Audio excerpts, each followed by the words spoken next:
Welcome to User Al-Ahad for another Bible study.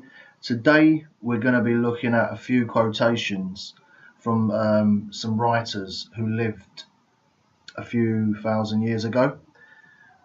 One of the quotations I'm going to be looking at today is from the book of Philo. Now Philo, if that's the other way around, it's Philo, is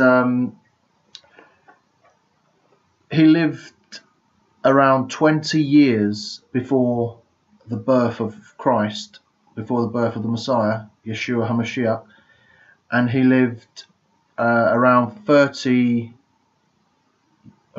years after the death of Yeshua HaMashiach. So he was a man who would know exactly what was taking place and how Israel worshipped Elohim, our Father God. So I'm just going to start. May Elohim give us his Ruach HaKodesh, bless us, keep us, guide us into all light, truth, and wisdom and understanding. So I'm reading from the book of Philo. It's from the Decalogue. It's called the Decalogue. 96. It's paragraph 96. The reason I'm quoting these excerpts from some people who lived around the time of the Messiah is that some people today are saying that the lunar Sabbath was not around. It's a new thing. It's only been invented in the last, say, 10, 20 years, and it's a satanic, doctrine which has come to divide Israel. But that's not the case. We're going to see from these writings that the lunar Sabbath was there from the beginning. So let me begin to read. Again, I'm reading from Decalogue, paragraph 96.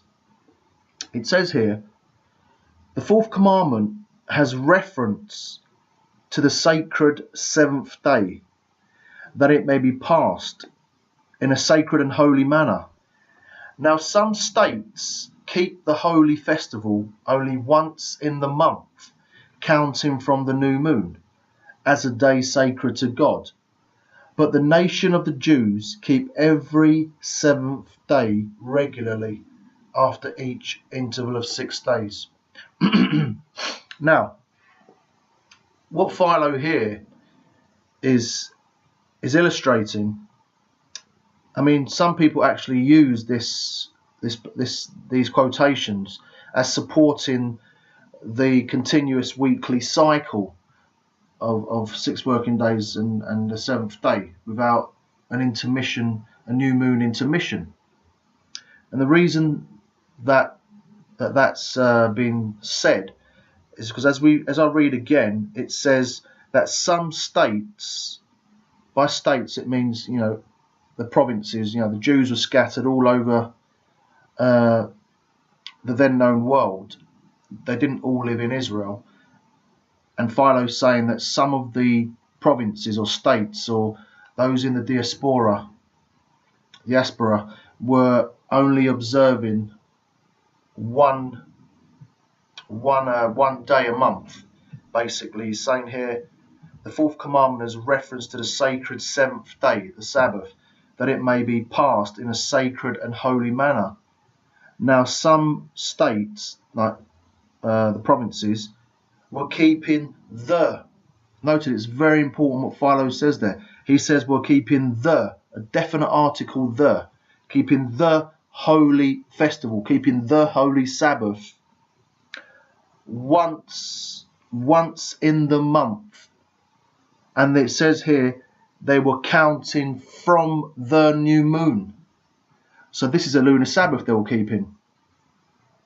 Once in a month, counting from the new moon. Now, the other part, referring to the nation of Israel, which Philo says, some people have said, there you go, because Philo has said here that, but the nation of the Jews keep every seventh day regularly after each interval of 6 days. Now, at first glance, you might actually think that's what it's saying, but if that was what Philo was saying, he would be in gross error as a heretic of Judaism, because what he would be saying here, in fact, would be saying that it's okay to keep any day as a Sabbath. Because if he wasn't referring, when he said that the nation of the Jews keep every seventh day regularly and after each interval of 6 days, I mean, that is exactly what lunar Sabbatarians do. They still keep the seventh day after each interval of 6 days, but they count from the new moon. In other words, the new moon comes in as an intermission, a worship day, like when you view the sun and the moon as clocks in the sky, then you understand that a clock has to be reset. You cannot have a clock just continuously, moving on a monthly structure without being reset. So what happens there is that it's a bit like our clocks today. When, most modern clocks, when you get to 12 o'clock, it's got 00 on a digital clock. So that 00, in a sense, is like the moon. We call it the conjunction day, or the astronomical new moon. It basically, when the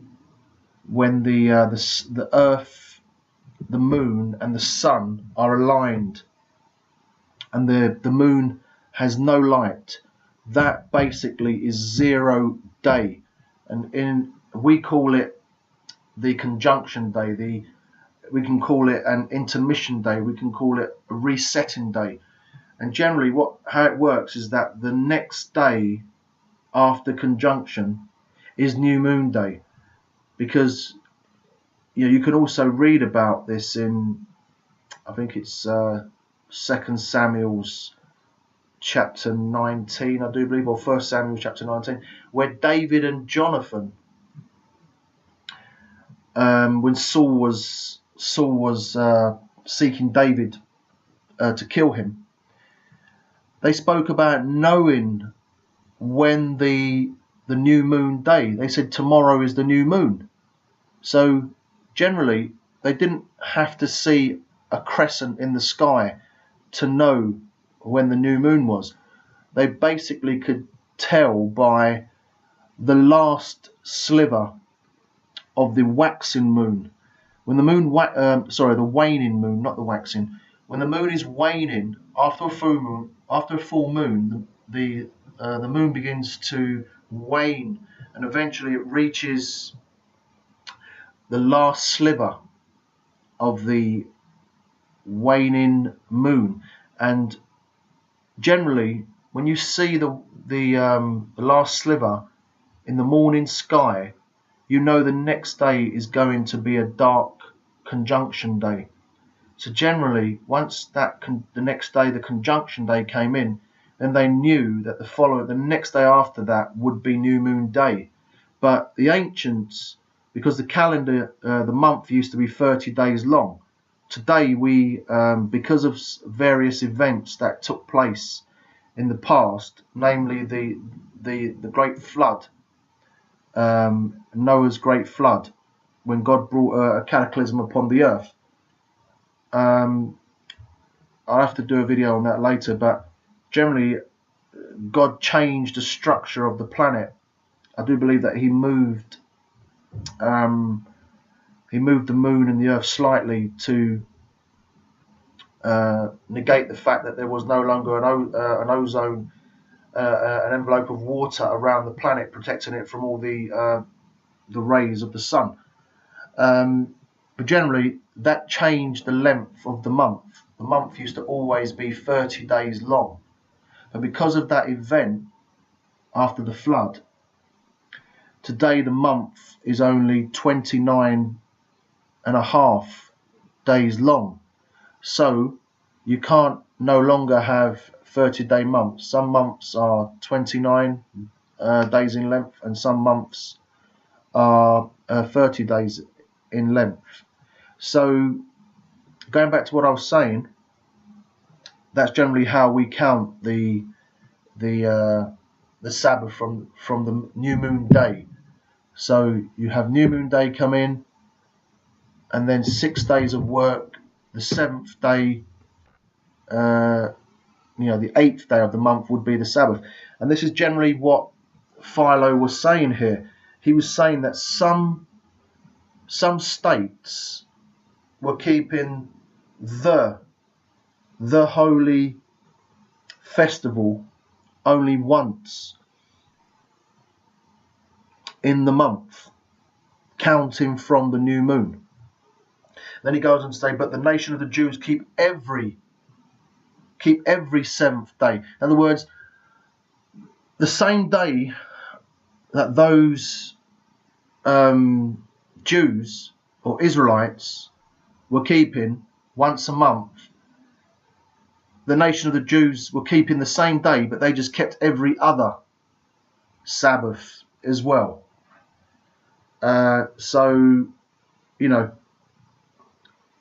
that's how it generally works. So, looking at that one, I do believe that it does show that there was a lunar Sabbath in the time of Philo. Okay, there's another scripture here which I just want to get to, another quotation which I just want to get to. And okay, let's just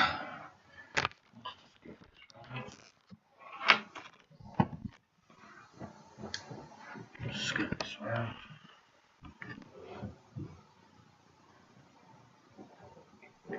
Okay, now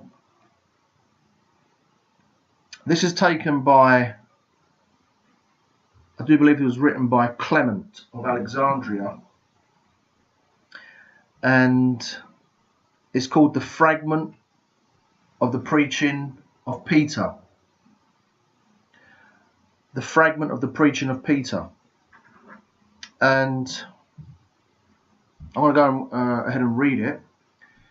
It says here, neither worship ye him as do the Jews. Neither worship ye him, God, as do the Jews.